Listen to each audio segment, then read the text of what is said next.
Thomas Clements and Kathy Friedman. They're both from the Department of Biological Sciences. They co-taught this fall, and they're going to talk about their use of undergraduate learning assistants that they use to facilitate interaction in a high enrollment introductory course. I'm going to talk a little bit about the LA program in general and how we adapted it for use in the fall for a completely online environment. So LAs are undergraduate students who have previously successfully taken a course. Then they are then interviewed and selected by instructors to work with them to help facilitate discussion and facilitate active learning in the classroom. They play no role in grading, no role in assessment design. They're purely there to help the instructors facilitate and kind of bring in a more small group environment as opposed to just this one person. I always like to use the phrase the sage on a stage. It's kind of more to go away from that and to more challenge people's learning. So we've done this. LA program has been piloted at Vanderbilt in fall of 2019. Here, the LAs were more of kind of like breakouts in the lecture. So we would have a traditional lecture, and then about every 15 minutes or so, we would have like a clicker question or more advanced problem solving questions. And then the students would talk to people around them. And then the LAs would kind of like lead discussions in little groups throughout the classroom. By doing that, we actually surveyed the students, compared it to a control section without LAs, and we found that the LAs definitely enhanced the student's sense of belonging in the classroom. So we thought this was fantastic and wanted to continue doing this. So our plan was to then use them again in one section in fall of 2020.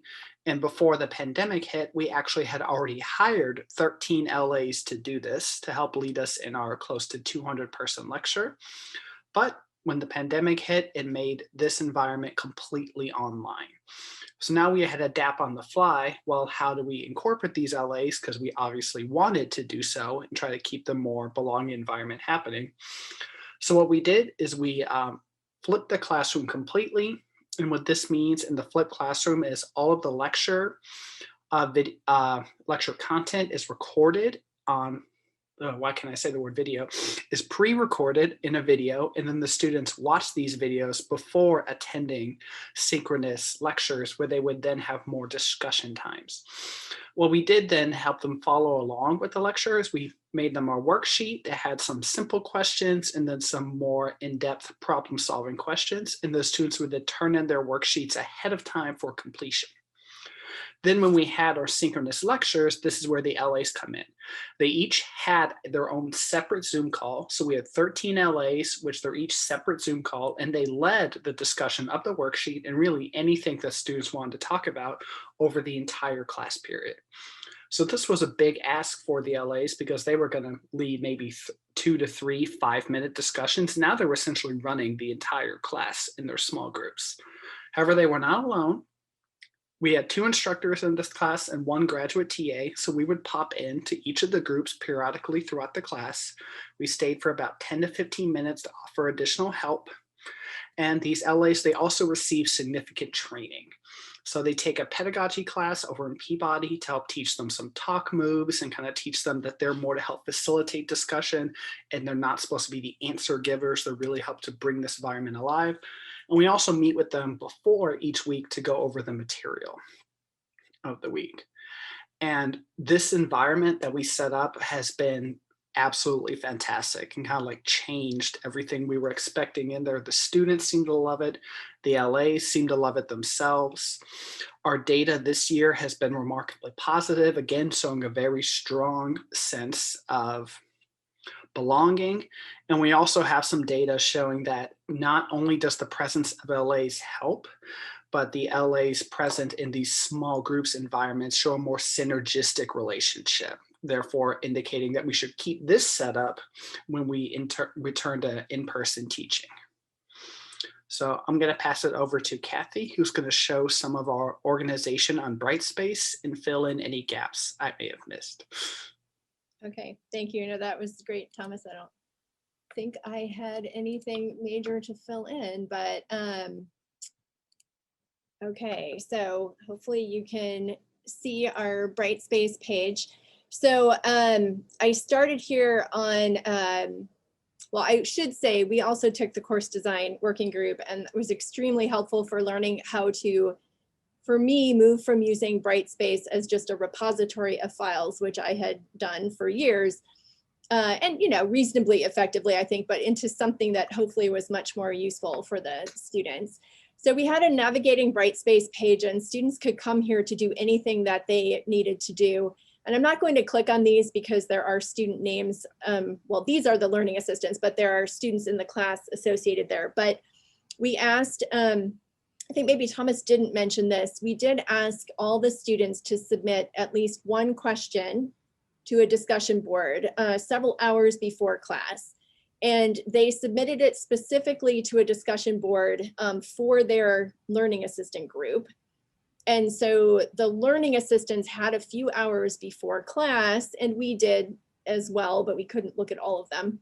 But to look over these questions, see if there were recurrent themes, and the learning assistants would then address these questions during class.